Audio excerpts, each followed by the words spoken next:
and welcome back as we read about the Southern Colonies. The Southern Colonies is also a geographic and economic area. Its geography consists of fertile soil, hilly coastal plains, forests, long rivers, and swamp areas.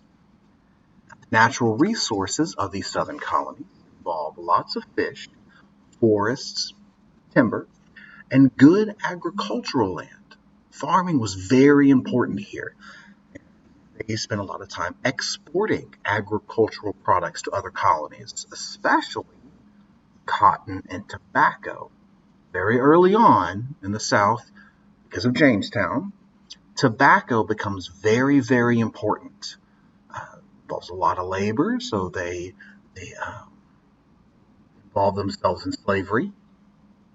And eventually, over time, tobacco never goes away as an important crop, cash crop, crop you grow for money, but it is overtaken by cotton. And eventually, cotton towards the end of the year will be what we talk about the most. But in the early parts of this year, Southern colonies primarily grow tobacco, and eventually later on they will also grow cotton. They're two biggest ones. There's others, but so religion.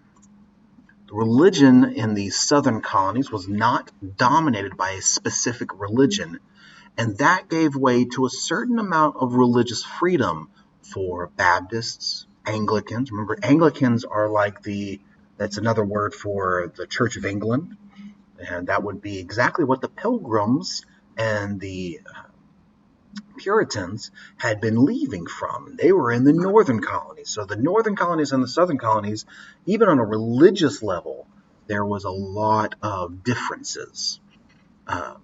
So I would have you look at the different religions in the colonies on the different pages to find more details on that. Okay, so for the climate, this is the warmest of the three regions. Winters here were not difficult to survive, but the hot and humid summers gave rise to the spread of disease. Being in Texas, we would be quite used to hot and warm summers, and down here you need to be quite clean and careful. And the warm climate made it possible to grow crops all year long, which is something the other two colonies really could not do.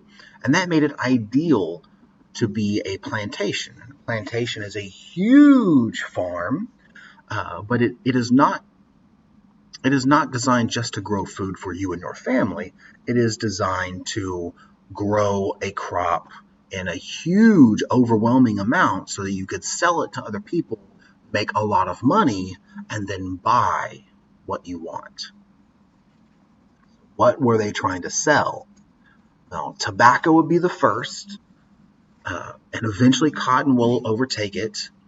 But throughout the South, rice was very common, indigo, which could be made into a dye for color, lumber, furs, and farm products.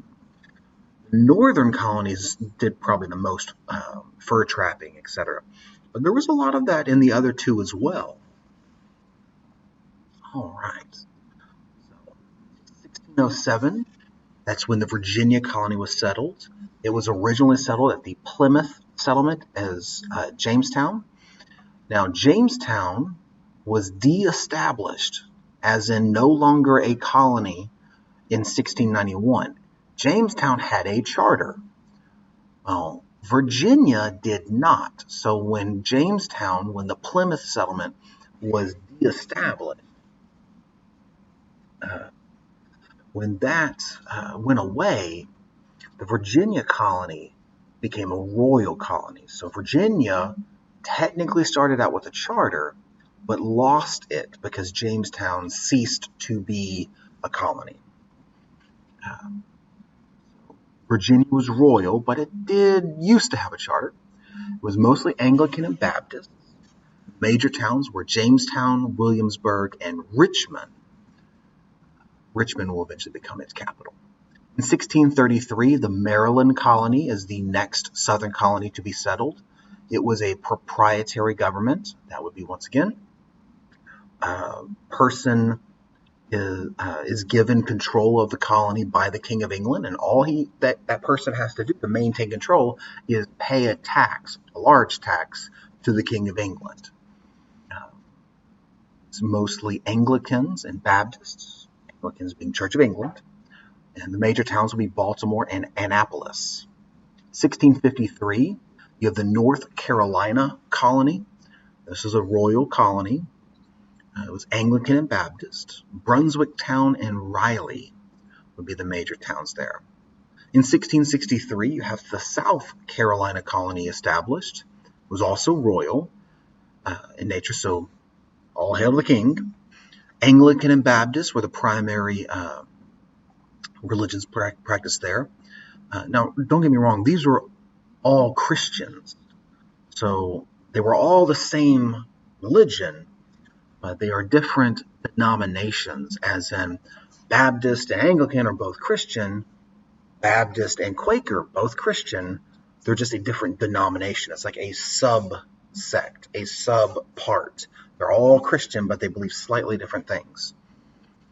South Carolina's major towns would be Charleston and Sumter. Charleston is that's going to play a huge role in the Revolutionary War. You'll hear about Charleston again. 1732, you have the Georgia colony. It was a royal colony as well. It was mostly Anglican and Baptist. You have major towns of Savannah, Hardwick, and Wrightsboro. So, look over here real quick. Notice that in the north, which has New England, you have religious freedom but not tolerance.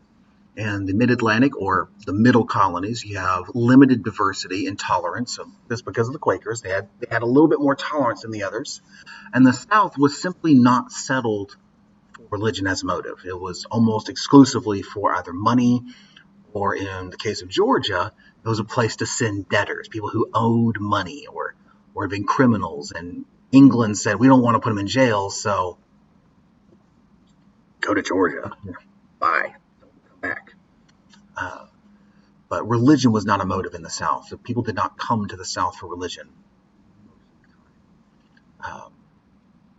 Remember, in New England, in the North, it was mostly an egalitarian society, meaning clergy dominant, meaning the leaders of the church, the preachers, the priests, they were the ones who had the most social impact. And in the South, it was mostly hierarchical, as in like, he who has the most land has the most power. And that's because of that plantation system.